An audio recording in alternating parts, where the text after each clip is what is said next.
Welcome back friends, this Mansi Goswami from the bioscience arena. So आज की इस वीडियो में हम लॉ ऑफ सेग्रीगेशन के बारे में डिस्कस करेंगे, जो कि जेनेटिक्स का बेसिक टॉपिक है। इससे पहले मैं मेंडल्स के लॉ के बारे में डिस्कस कर चुकी हूँ, जो बेसिक उन्होंने प्रिंसिपल अप्लाई किए थे और जो उन्होंने अपने ऑब्जर्वेशन में कंक्लूजन निकाले थे, ऑब्जर्वेशन देखे थे मेंडल की। थोड़ी सी हमने हिस्ट्री के बारे में भी जानी, उनके एजुकेशन के बारे में भी जाना। तो अगर आपको इन सब के बारे में जानना है तो आप वो वीडियो देख सकते हैं। उस वीडियो की लिंक आपको मेरे डिस्क्रिप्शन बॉक्स में मिल जाएगी। आज की इस वीडियो में हम लॉ ऑफ सेग्रीगेशन के बारे में डिस्कस करेंगे। मेंडल ने बेसिकली दो लॉ बनाए थे अपने एक्सपेरिमेंट के अकॉर्डिंग, जिन्होंने एक्सपेरिमेंट जो किया था पी प्लांट पे किया था, पायसम सटाइवम पे किया था। तो दो मेन लॉज क्या थे उनके? पहला था लॉ ऑफ सेग्रीगेशन, जो कि आज की वीडियो में हम डिस्कस करने वाले हैं। Second one is law of independent assortment. Next video में हम उसको अच्छे से डिटेल में जानेंगे। तो लॉ ऑफ सेग्रीगेशन आपने 10th क्लास में भी ये नाम सुना हुआ होगा। आपको 10th क्लास में इतना खास समझ में नहीं आया होगा, फिर आपने 12th में भी जाना होगा, 12th में और अच्छे से पढ़ा होगा। लेकिन हम बैचलर्स के लिए पढ़ रहे हैं, बीएससी बायोटेक्नोलॉजी के लिए पढ़ रहे हैं, तो इसमें आपको थोड़ा सा और डेप्थ में पढ़ना पड़ेगा। तो इसी के बारे में आज हम पूरी वीडियो में अच्छे से डिस्कस करने वाले हैं। इसी के साथ अगर आपको इस टॉपिक के नोट्स चाहिए तो उस पीडीएफ की लिंक आपको मेरे डिस्क्रिप्शन बॉक्स में मिल जाएगी। तो मेंडल ने जो वर्क किया था वो पायसम सटाइवम पे किया था, यानी कि पी प्लांट पर किया था। ये हम पढ़ते हुए ही आ रहे हैं। अब इन्होंने अपने एक्सपेरिमेंट से क्या ऐसे लॉज निकाले कि वो काफी इंपॉर्टेंट बन गए और जिनकी वजह से उनको फादर ऑफ जेनेटिक्स भी कहा जाता है। बेसिक से ही देखते हैं। सबसे पहले अगर हम ह्यूमन की ही बात करें तो जब गैमेट्स बनते हैं, गैमेट किस डिवीजन की वजह से बनते हैं? मियोसिस सेल डिवीजन होता है, तब जाकर हमारे गैमेट बनते हैं, गैमेटिक सेल्स बनती है। अगर हम मेल में बात करें तो मेल में कौन सा होता है? स्पर्म होता है। और अगर हम फीमेल में बात करें तो फीमेल में भी गैमेट कौन सा बनता है? ओवा बनता है। अब क्या होता है जब मियोसिस डिवीजन होता है तो ये सेल है, इसका मियोसिस डिवीजन होगा, तब जाकर हमारे स्पर्म सेल बनेंगे। ठीक है, अभी हम यहाँ पर ह्यूमन एनिमल की ही बात कर रहे हैं, लेकिन मेंडल ने जो वर्क किया था वो प्लांट पे किया था, तो ह्यूमन से समझेंगे, इजीली हमें समझ में आ जाएगा। तो क्या हुआ जब ये जो सेल है इसका डिवीजन हुआ, मियोसिस डिवीजन, इसके अंदर क्रोमोसोम्स होंगे। क्रोमोसोम्स पर जीन्स एलील्स प्रेजेंट होती हैं, जीन्स की दो एलील्स होती हैं, ये हम पढ़ते हुए आ रहे हैं। तो हम यहाँ पर एक कैरेक्टरिस्टिक को लेकर चल रहे हैं फिलहाल, सिर्फ एक को, दैट मीन्स हाइट को। तो किसी भी कैरेक्टरिस्टिक की दो एलील्स होती हैं, ये हमें पता है, तो इसकी भी दो ही होंगी। एक तो जो टॉलनेस के लिए रेस्पॉन्सिबल होगी यानी कि कैपिटल टी, और एक जो ड्वार्फनेस के लिए रेस्पॉन्सिबल होगी स्मॉल टी। अब ये जो एलील्स होती हैं ये नॉर्मली हम कह सकते हैं पेयर में प्रेजेंट होती हैं। तो हम बोल सकते हैं, मान लीजिए इसमें कैपिटल टी और कैपिटल टी पेयर में है। कैसे भी हो सकती है, capital T capital T capital T या स्मॉल टी, लेकिन होंगी ये पेयर में ही। अब उसके बाद ऐसे अगर हम ओवा की बात करें तो ओवा में भी जो ये एलील्स होती है हाइट की, ये पेयर में प्रेजेंट होती हैं। तो मान लीजिए जो फीमेल है उसमें हाइट की स्मॉल टी एलील्स प्रेजेंट है। अब क्या हुआ जब मियोसिस डिवीजन होता है तो ये जो हमारी एलील्स होती हैं ये सेपरेट आउट हो जाती हैं इस तरीके से। मान लीजिए एक स्पर्म हमारा ये बना, एक स्पर्म हमारा ये बना, तो एक गैमेट एक एलील हाइट का इसमें आ जाएगा और एक एलील हाइट का इसमें आ जाएगा। अब उसके बाद ऐसे ही इसमें मियोसिस डिवीजन होगा तो इसमें भी अगर दो ओवा सेल बनेंगी तो इसमें भी इस तरीके से सेपरेशन हो जाएगा, एक स्मॉल टी इसमें और दूसरा स्मॉल टी दूसरे में ट्रांसफर हो जाएगा। उसके बाद हमारा नेक्स्ट प्रोसेस क्या होता है गैमेटोजेनेसिस के बाद, कि इनका फ्यूजन होता है, फर्टिलाइजेशन होता है, देन जाके जाइगोट बनता है और उसके बाद क्या बनता है? एक न्यू ऑफस्प्रिंग डेवलप होता है। ऐसा ही हम प्लांट में ही पढ़ते हैं, फर्टिलाइजेशन होता है पॉलिनेशन के थ्रू, उसके बाद हमारा न्यू ऑफस्प्रिंग बनता है या हम बोले न्यू प्लांट बनता है। तो अब अगर फ्यूजन होता है, फ्यूजन में क्या होगा, जो मेल गैमेट है फीमेल गैमेट से जाकर फ्यूज हो जाता है। तो इस प्रोसेस में क्या होगा, हो सकता है ये वाला स्पर्म इसके साथ चला जाए, तो कौन सी एलील जाएंगी हाइट की? इससे आएगा कैपिटल टी और इससे आएगा स्मॉल टी। दोबारा से ये पेयर में आ जाते हैं। उसके बाद हो सकता है इसके साथ ये वाला एलील चला जाए, तो कैपिटल टी स्मॉल टी। ऐसे ही इसके साथ हो सकता है ये ना जाकर ये वाला स्पर्म चला जाए, तो ये और ये मिलके कैपिटल टी स्मॉल टी बनाएंगे। हो सकता है ये इसके साथ फ्यूज हो जाए तो capital T small T fuse होकर ये दोनों एक साथ पेयर में आ जाते हैं। इतना आपको समझ में आ गया होगा। इसको हम बोलते हैं F1 जनरेशन। F का मतलब क्या है? फीलियर, यानी कि फर्स्ट जनरेशन हमारी। इसके बाद क्या होगा, हमें इससे क्या समझ में आता है, जो F1 जनरेशन में हमने कैरेक्टरिस्टिकली हाइट की, तो पॉसिबिलिटी है कि 4 ऑफस्प्रिंग आए। अब इनकी जो हाइट होगी सभी की टॉल होगी। क्यों होगी? क्योंकि इसमें डोमिनेंट हमारा टॉल एलील होता है, यानी कैपिटल टी होता है। ये हम प्रीवियस वीडियो में बात कर चुके हैं जब हमने लॉ ऑफ डोमिनेंस और रिसेसिवनेस के बारे में डिस्कस किया था। तो F1 जनरेशन में सभी टॉल आते हैं। यहाँ तक कंफर्म ऐसा होता ही होता है, चाहे जितने भी सेक्सुअल रिप्रोडक्शन होते हैं उसमें इसी तरीके से होता है, चाहे हम बात करें प्लांट की या हम बात करें ह्यूमन और एनिमल्स के बारे में। अब ये लॉ क्या कहता है, इस लॉ का इसमें क्या मतलब है? तो जैसे नाम से ही पता चल रहा है, segregation. Segregation in the sense segregate होना, अलग अलग हो जाना, ठीक है। तो इसमें क्या है कि जो हमारे एलील्स होते हैं जो कि पेयर में प्रेजेंट होते हैं, सबसे पहले ये अलग अलग हो जाते हैं। अलग अलग होने के बाद जब ये फ्यूजन होते हैं तो ऐसा नहीं है कि अब जैसे कैपिटल टी से आया स्मॉल टी से आया ये दोनों ब्लेंड हो जाएंगे। ब्लेंड यानी कि मिक्स हो जाएंगे, मिक्स होकर कुछ और ही बना देंगे, ऐसा नहीं होता। जैसे हम एग्जाम्पल लें कलर के बारे में, हम 2 कलर ले सकते हैं, उन दोनों कलर को अगर हम मिक्स करते हैं, ब्लेंड करते हैं, तो वो कुछ नया कलर ही बनता है, जैसे कि हम नॉर्मली ड्राइंग में करते हैं वाटर कलर के साथ। लेकिन इसमें ऐसा कुछ नहीं होता। अगर ये दोनों एक साथ आए हैं, मिक्स नहीं होंगे, ये दोनों मिक्स इन द सेंस कुछ और नया एलील नहीं बनाएंगे। यानी कि एक कैपिटल टी आया और एक स्मॉल टी आया, तो ऐसा नहीं है कि कैपिटल टी स्मॉल टी दोनों एक साथ मिक्स हो जाएंगे और कुछ बीच का ही बनाएंगे, ऐसा नहीं होगा। या तो वो टॉलनेस यानी कि टॉल बनाएंगे, या फिर वो या तो हमारा F1 जनरेशन टॉल आएगा या वो स्मॉल आएगा। वो डिपेंड करता है कि डोमिनेंट एलील है या फिर रिसेसिव है। आई होप आपको यहाँ तक ये चीज समझ में आ गई होगी। अब उसके बाद ये कैसे पता चला कि हाँ भाई ये जो सेग्रीगेशन वाला स्टेटमेंट है ये सही है? ये हमें तब पता चला जब हमने F2 जनरेशन को भी ऑब्जर्व किया। यानी कि मेंडल ने जब F2 जनरेशन को ऑब्जर्व किया, ये चीज हमें तब पता चली। F2 जनरेशन में कैसे? F1 जनरेशन आ गई हमारे पास। अब उसके बाद क्या हुआ, इन्होंने F1 जनरेशन का फिर से क्रॉसिंग ओवर कराई। यहाँ पर मैंने एनिमल यानी कि ह्यूमन का एग्जांपल लिया था, लेकिन ये सब पी प्लांट में था, तो इसको अब ये छोड़ ही दो। जो भी ये मेल और फीमेल ये हम लेके चल रहे हैं।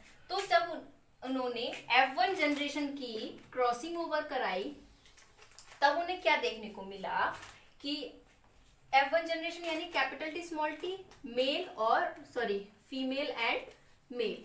तो फीमेल वही कैपिटल टी स्मॉल टी लिया, सारे जनरेशन में capital T small T alleles आ रही हैं, और ऐसे ही इन्होंने मेल में लिया कैपिटल टी स्मॉल टी। फिर से क्या हुआ, ये सेग्रीगेट हुए, गैमेट बने। गैमेट बनने के बाद ये सेग्रीगेट हो गए, तो गैमेट कैपिटल टी और स्मॉल टी ये अलग अलग हो गए। ऐसे ही इसमें कैपिटल टी और स्मॉल टी ये अलग अलग हो गए। अब उसके बाद क्या हुआ, फिर से क्रॉसिंग ओवर यानी कि फ्यूजन होगा फर्टिलाइजेशन के दौरान। इसके साथ ये भी आ सकता है, तो कैपिटल टी, इसके साथ ये भी आ सकता है कैपिटल टी स्मॉल टी। अब हो सकता है ये वाला चला जाए, ये और ये capital T small T, capital T small T. इसके साथ ये वाला भी जा सकता है, तो स्मॉल टी। ये हमारी F2 जनरेशन आ गई। तो अब इन्होंने क्या देखा कि जब F2 जनरेशन में इनको 3 प्लांट तो मिले टॉल, फिनोटिपिकली इन्होंने देखा, यानी कि बाहर से ही ऑब्जर्व किया, तो 3 प्लांट तो इन्हें टॉल मिले, और जो एक प्लांट था ये इन्हें ड्वार्फ मिला, यानी कि इस तरीके का ये भी ड्वार्फ था प्लांट। तो बिल्कुल सेम इसी तरीके का इन्हें F2 जनरेशन में प्लांट मिल गया। यानी कि जो ये स्मॉल टी था ये कैपिटल टी के साथ ब्लेंड नहीं हुआ, मिक्स नहीं हुआ, ये F2 जनरेशन में आकर इसने अपनी ही पोजीशन को रिकवर कर लिया है। तो ये ही लॉ हमारा लॉ ऑफ सेग्रीगेशन कहता है। एक बार हम इसको डेफिनेशन से और समझ लें। सेग्रीगेशन को डिफाइन करें तो आपको काफी आसानी से समझ में आ जाएगा। क्या कहता है, ईच इंडिविजुअल possess 2 factors, क्योंकि ग्रीगर जॉर्ज मेंडल को ये नहीं पता था कि ये जो एलील्स होती हैं ये ट्रांसफर होती हैं। उन्हें सिर्फ इतना ही पता था कि अच्छा ऐसा कुछ फैक्टर है जो पेरेंट्स से ऑफस्प्रिंग में ट्रांसफर हो रहा है, लेकिन तब तक ये एलील्स, जीन्स, इनके बारे में ये अच्छे से बता नहीं पाए थे। तो इंडिविजुअल, जितने भी इंडिविजुअल्स होते हैं, लिविंग ऑर्गेनिज्म होती है, उनके पास दो फैक्टर्स होते हैं, लेटर ऑन उनको जीन्स बोला गया, जैसे कि हम बोलते हैं फॉर ए पर्टिकुलर कैरेक्टरिस्टिक, यानी किसी भी एक कैरेक्टरिस्टिक के लिए दो फैक्टर्स प्रेजेंट होते हैं। जैसे कि हमने देखा हाइट एक हमने कैरेक्टरिस्टिक ली और इसके दो फैक्टर प्रेजेंट थे, टॉलनेस और dwarfness. At the time of formation of gametes, जब गैमेट का फॉर्मेशन होता है तो each member of the pair, वो ये जो दो फैक्टर थे जीन्स के, ये सेपरेट हो जाते हैं ईच अदर, एक दूसरे से, दैट जिसकी वजह से each gamete carries only one factor, हर गैमेट सिर्फ एक ही फैक्टर को कैरी करता है, यानी कि जो अलग अलग गैमेट्स बनेंगे उसमें सिर्फ एक ही जीन होगा पर्टिकुलर कैरेक्टरिस्टिक का।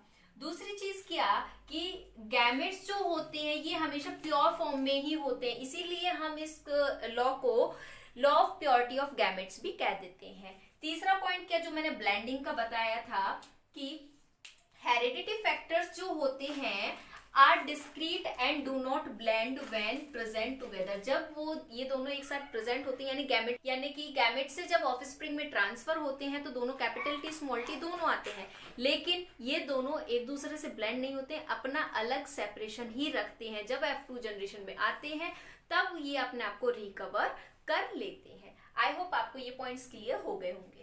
अब ये जो लॉ ऑफ सेग्रीगेशन है, सबसे पहले तो ये उसी में अप्लाई किया जा सकता है जो डिप्लॉयड ऑर्गेनिज्म होते हैं और जब गैमेटिक फॉर्मेशन के दौरान उनके जो एलील्स होते हैं यानी कि जो क्रोमोसोम्स होते हैं वो हाफ हो जाते हैं। तो यही पहला पॉइंट है कि it only applies only for those organism which are diploid that form haploid gametes. Second one is कि इसका कोई एक्सेप्शनल केस वैसे तो है नहीं।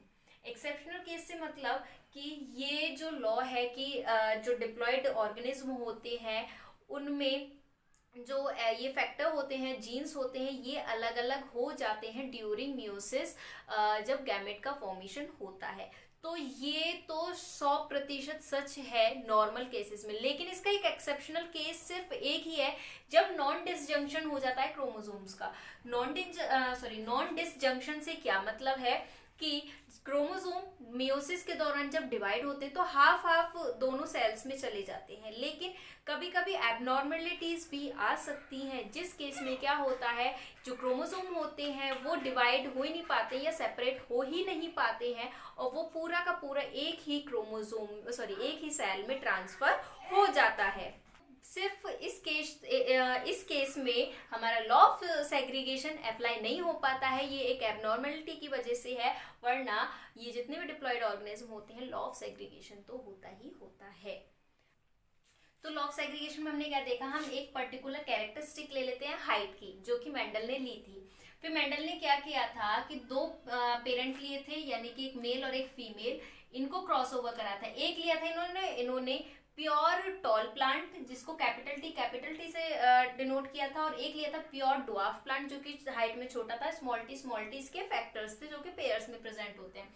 उसके बाद जब गैमेट फॉर्मेशन हुआ तो ये जो फैक्टर्स हुए ये सेपरेट आउट हो जाते हैं। उसके बाद जब क्रॉसिंग ओवर कराई तो देखा F1 जनरेशन में सारे ही capital T small T plant हमें दिखे, यानी कि टॉल दिखे। क्यों? क्योंकि इसमें डोमिनेंट एलील प्रेजेंट था, यानी कि डोमिनेंट कौन सा, कैपिटल टी प्रेजेंट था। डोमिनेंट एलील या फैक्टर जो होता है वो रिसेसिव वाले को क्या कर देता है, रोक देता है उसके एक्सप्रेशन को दिखाने के लिए। रिसेसिव सिर्फ तभी दिखा सकता है अपना एक्सप्रेशन जब दूसरा भी रिसेसिव हो, तभी अपना एक्सप्रेशन दिखा सकता है। अब इसके बाद क्या हुआ कि इन्होंने क्या करा, F1 जनरेशन को दोबारा से क्रॉसिंग ओवर कराया, दो पेरेंट लिए इनको क्रॉसिंग ओवर कराया तो गैमेट्स फॉर्मेशन हुआ, दोनों जो फैक्टर्स हैं वो अलग अलग हो गए। उसके बाद जब क्रॉस ओवर कराया capital T small T, then small T capital T, इसको कैपिटल टी स्मॉल टी भी लिख देते हैं, स्मॉल टी। इस तरीके से इन्हें कुछ F2 जनरेशन में रिजल्ट्स मिले, जैसे जिसमें कि तीन तो थे टॉल और एक था हमारा ड्वार्फ। अगर हम फिनोटिपिकली बात करें, जो रेशोज हम देखते हैं, रेशोज दो तरीके से देखते हैं, एक फिनोटिपिकली और जीनोटिपिकली। फिनोटिपिक में क्या है, जैसे नाम से ही पता चल रहा है, जो अपीयरेंस में हम सिर्फ देखकर ही ऑब्जर्व कर पा रहे हैं, तो देखकर हमने क्या देखा कि 3 तो हमारे पास टॉल प्लांट आए और 1 हमारे पास ड्वार्फ प्लांट आए। तो इसका रेशो क्या बना फिनोटिपिक का? 3:1 पड़ा, जो कि हम 10th क्लास से इस रेशो को रटते हुए ही आ रहे हैं।